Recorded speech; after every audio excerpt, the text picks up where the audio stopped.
Right YouTube, welcome to another video. So in this video I'm going to be doing a bit more engine bay bling, but I consider this more sort of stealth bling, if that makes any sense, because it's all quite sort of, it's not in your face sort of bling stuff, and I keep saying bling, I've got to stop saying bling.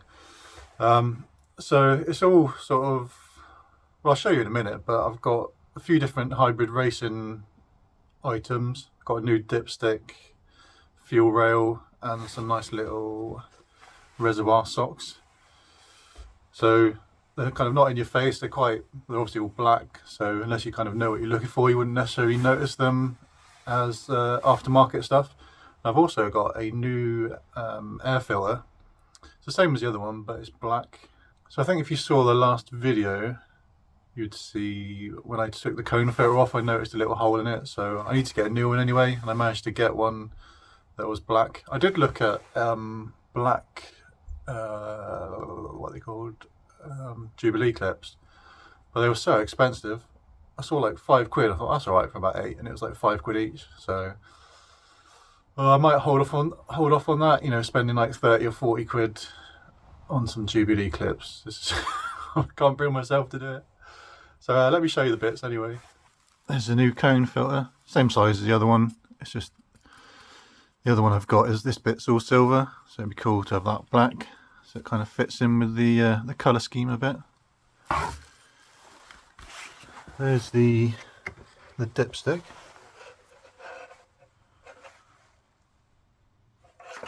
I thought I'd just chuck that on the floor. So you can see this one's got,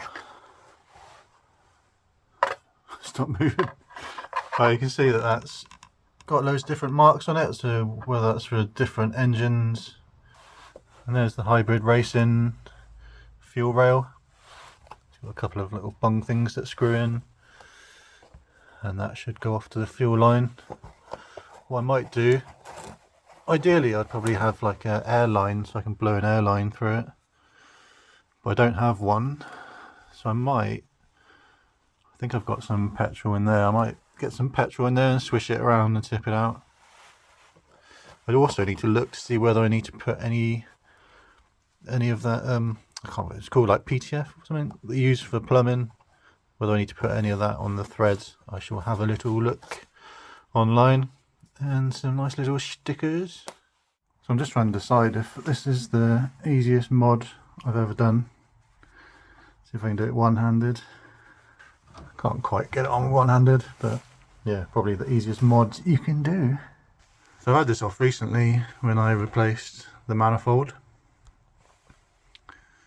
So I've replaced the 3 seals that are on each injector, so I don't need to do that. Probably advise doing that. I think I got them on from Reservoir for about 30 quid, so that's worth doing while it's off. I've just checked the oil level, and it's on bang on the maximum, so that's nice and easy. I should be able to put the other one in. I'll just give it a bit of a clean first, see what level it's at, and let's get the other reservoir sock on. That one was a bit more fiddly to get on. I'm not sure if you're supposed to try and get it over the actual reservoir itself or just the top bit. I know their function is to catch any liquid. But yeah, I'm not going to be able to, there's not enough clearance, I don't think, to get it over the reservoir. So yeah, I don't know if that's how they're supposed to look. Right, so it's actually those bottom 2 notches are the ones that mirror the 2 markers on the OEM dipstick. I wonder if these other ones are for different engines. Hopefully someone will chuck a comment down below, or I actually might remember to have a little research before I edit this. So yeah, that's the maximum marker there, the second one. It's easier just to line up the 2 dipsticks than trying to do it the first way I tried. So yeah, I just lined up the 2 dipsticks, and those 2 are obviously the 2 markers on the OEM one. So I was just having a little look online about whether I need to use any kind of sealant or sealant tape. And the hole where the fuel gauge, fuel pressure gauge can be attached, it was saying that you need to put fuel safe sealant on the little tiny plug that you use to block that up. So I've come out just to check that I've got that plug, and it's already in the fuel rail. Now, have hybrid racing thought, okay, we'll put some sealant on this before we put it in, or have they just bunged it in? And the issue is, I think maybe Americans have imperial Allen keys, because I've just tried a 4 and a 5 and it's somewhere between the two of them.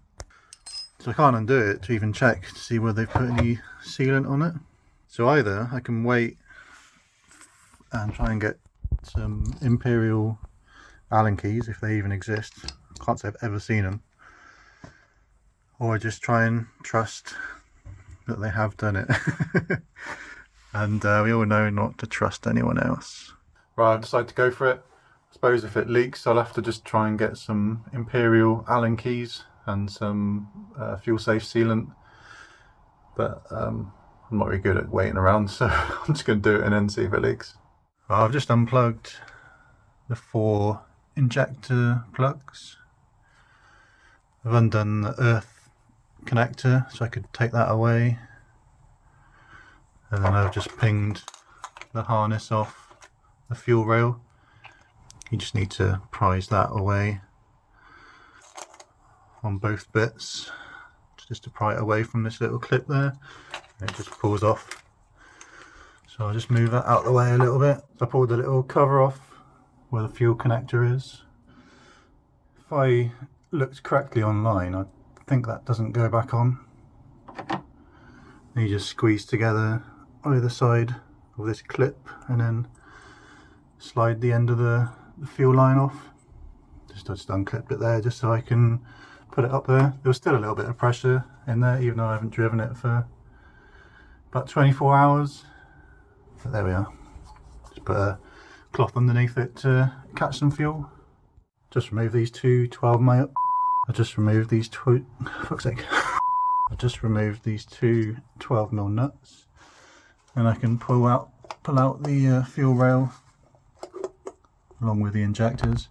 I mean, I've had these out quite recently, so it wasn't too bad to get them out. Alright, so I've assembled a hybrid racing fuel rail. Typically it doesn't tell you any kind of torque settings, so I just had to guess. I didn't even torque it, I just did it. I didn't want to go too mad, so I've done them tight enough, hopefully. Typically, yeah, as you'd expect, they're imperial sizes. I think they're 1 inch. I haven't got any imperial spanners, especially not a 1 inch one anyway. So I've put that bung in there. I've put that one on that end. And then the fuel connector on this side. And I've just transferred the this little clip here as well onto it. Alright, clips are off and injectors are out. Like I said before, good time to do your injector seals, but I've already done mine about a month or so ago, so it's all good. So I just noticed that a new fuel rail has nowhere to put the clips, so I'm hoping just bolting it down is enough. So make your own call on what you want to lubricate the O-rings with. On the instructions I found, it said to just do it with a tiny bit of oil, so that's what I've done. Alright, that was a bit fiddly. So installing this, pretty straightforward. I mean, I've left the original spacers that are under these two nuts. Some of the injectors aren't quite as flush as they used to be. So like, you know, where they meet the manifold.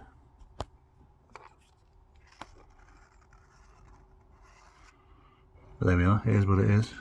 So the pain in the arse bit was trying to get the fuel hose onto here, because the clip there, well there was, and there's a clip down there somewhere which holds onto the fuel line, and as they are, it won't reach far enough to clip onto this. Now you'll notice the OEM one, well mine anyway, goes through there, the fuel line. So now it's a couple of inches further towards the front of the car. You need to get the fuel hose further that way to get onto there. So I managed to get that clip off here, and I've managed to unclip the one that's back there, and it can just reach now. So yeah, that's a bit more tricky than I thought it was going to be. I just removed the plastic cover from the harness. It's a bit of a pain in the arse. You could almost do with 2 pairs of hands. You've got loads of these clips, so you have to like get a screwdriver into that little slot to free up the clips. So the first bit, it's just got them on one side, but when you get to the second segment, they've got them on both sides. So yeah, that's a bit fiddly. There we are, all 4 injectors plugged back in, and the earth has been relocated to over here. I think for some setups you have to unclip this here, because I've played around with it in the past, so my MAF sensor can reach over there. Mine reached okay. You get the earth back on.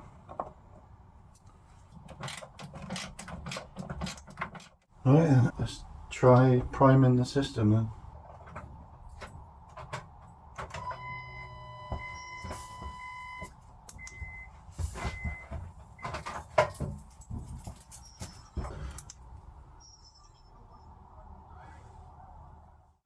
Right, well that answers that question then, doesn't it? So they obviously don't seal that for you. Probably don't even do it up that tight. Nice one. Yeah, so I'll have to buy some fuel-proof sealant and some Imperial Allen keys then. What a pain in the ass. I was just about to head off and order some bloody Imperial Allen keys for this, and then I remembered about my nice new filter. So I'll just ping the old one off. I think that's about the easiest place to take it off from. So I just switch over this little bit of silicone hose and then chuck it back on. So there we go, ladies and gentlemen. The engine bay is slowly coming along. It's making some good progress. As for the hybrid racing fuel rail, I didn't even take into consideration that it's American and everything is going to be Imperial. So I shall be going inside to order some Imperial Allen keys. Unfortunately, I'm going to have to buy some fuel resistant sealant as well to do that tiny little screw, which is a bit of a pain. But there we are. I'm sure it'll come in use at some point. Anyway, so there's one major thing in my eyes anyway that's letting the engine bay down at the moment, and that's the rocker cover. So I do definitely plan to do it. I've ordered some paint yesterday actually. I picked out this awesome colour. Well, it's awesome in my opinion. You lot might hate it, but I love it. So that should be arriving soon. Unfortunately, because it's winter now, it's pretty cold, so it's not really the time for painting. So unless I can try and set up an area that's heated for me to do it in, I might have to wait until it warms up next year to be able to do that. We shall see. Hopefully I'll try and sort something out so I can paint it, because I don't like waiting around for things. And I really want it done for when show season begins again next year. So thanks for watching as always. Don't forget to subscribe so you can see the progress of the engine bay along with the rest of the car, and you can see this awesome colour I've picked out. Chuck a comment down below, hit your notifications bell so you don't miss any more videos, and I shall see you on the next one. Cheers guys.